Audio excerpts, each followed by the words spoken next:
Imagine 50 brides murdering their husbands on their wedding night. Sounds like something out of a true crime documentary, right? Well, this actually comes from an ancient Greek myth, and today we're looking at a masterpiece that captures their eternal punishment. I'm talking about John William Waterhouse's haunting painting, The Danaides, where beauty meets darkness in a way that will change how you think about justice and redemption forever.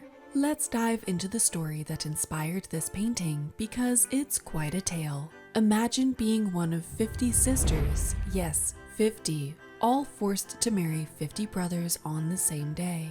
But this is exactly what happened to the Danaides, the daughters of King Danaides of Argos. Now, this wasn't your typical arranged marriage situation. These women were being forced to marry their own cousins, the 50 sons of King Aegyptus, their father's twin brother. But here's where things take a dark turn. On what should have been a joyous wedding night, King Danaides gave each of his daughters a rather unusual wedding gift, a dagger. And with it came some chilling instructions. Kill their new husbands while they slept. 49 of the sisters followed their father's orders, plunging their daggers into their sleeping grooms. But there was one rebel in the group, Hypermnestra. She couldn't bring herself to kill her husband, Lynceus, because he had respected her wish to remain a virgin. It's a small act of mercy in an otherwise bloody tale, but it would have massive consequences for everyone involved. The story raises some fascinating questions about loyalty, duty, and choice. Were the Danaides victims of their father's manipulation, or willing participants in a mass murder? Should Hypermnestra be praised for following her conscience, or condemned for betraying her family? These are the kinds of moral complexities that have kept this myth relevant for thousands of years. The aftermath of this gruesome wedding night would echo through Greek mythology. The 49 sisters who committed murder were condemned to an eternal punishment in Hades that would become legendary. They were sentenced to spend forever filling a leaking vessel with water, a task as impossible as it was maddening.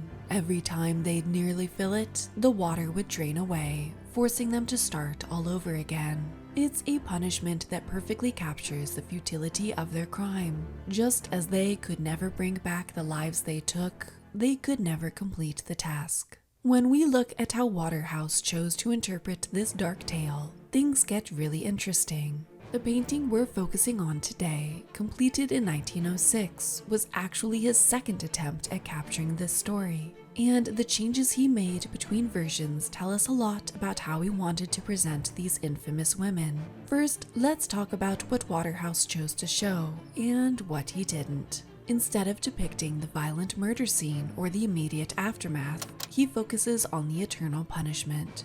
It's a more contemplative approach, asking us to consider the weight of consequence rather than the shock of violence. And rather than showing all 50 sisters, he presents just 7 figures, creating a more intimate and focused composition that's become something of his signature. The way he's arranged these 7 women is absolutely masterful. They're positioned in what art historians often call a keyhole composition, something Waterhouse was known for.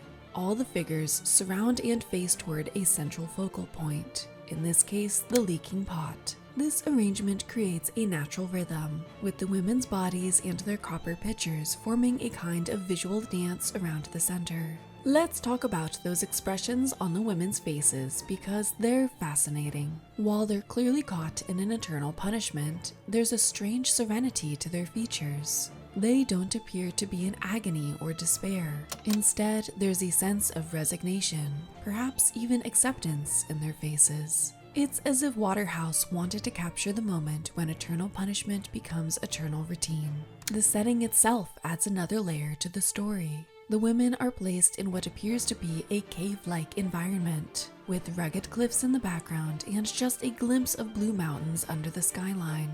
This creates a powerful sense of confinement while still suggesting a world beyond their reach. The limited view of the outside world serves as a constant reminder of the freedom they've lost. One of the most striking elements is the pot itself. Waterhouse gave it this incredible grimacing mouth as its leak, complete with claw-like feet at its base. It's almost like the pot itself is a character in the scene, mocking the futility of the women's eternal task. The way the water pours from its grotesque mouth creates a central waterfall that draws your eye and emphasizes the endless nature of their punishment. Now, let's get into the nitty-gritty of how Waterhouse brought this scene to life, because his technical choices are fascinating. The color palette he chose for this version is particularly striking. Compared to his earlier 1904 version, this painting practically sings with vibrant hues. The women's flowing robes come in rich, varied colors that create this beautiful visual harmony. But what's really clever is how he uses these bright colors to actually emphasize the bleakness of their situation.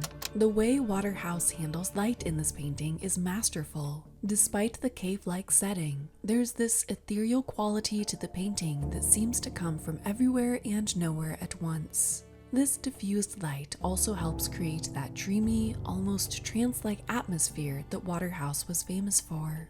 Let's talk about those copper pitchers for a moment, because they're more than just props. Art historians have noted that Waterhouse used similar vessels in his painting, nymphs finding the head of Orpheus, where they're associated with severed heads. This subtle reference adds another layer of meaning, linking back to the violence that led to their punishment.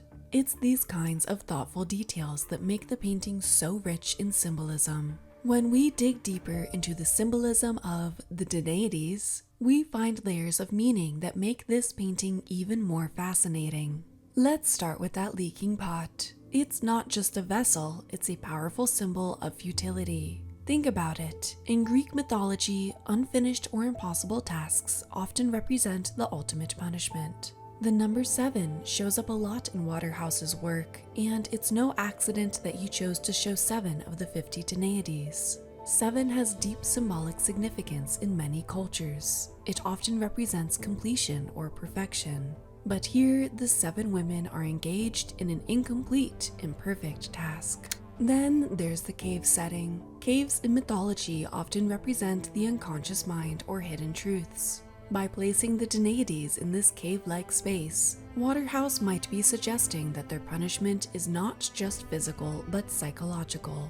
The glimpse of blue mountains in the distance? That could represent hope or freedom, always visible but forever out of reach. The women's expressions are particularly interesting when we think about symbolism. Their faces show resignation rather than suffering, which might reflect Victorian ideas about feminine submission and duty. But there's also a kind of dignity in their acceptance of their fate. The water itself is hugely symbolic. In many cultures, water represents purification or cleansing, but here, the endless pouring of water can never wash away their crimes. It's a powerful statement about the nature of guilt and redemption. Can any amount of punishment truly balance the scales of justice? I'm really curious to hear your thoughts on this one. What do you think about the Danaides punishment? Was it justified or too harsh? Let me know in the comments below. If you want to keep exploring these fascinating tales with me, you know what to do. Like, subscribe, and hit that bell icon.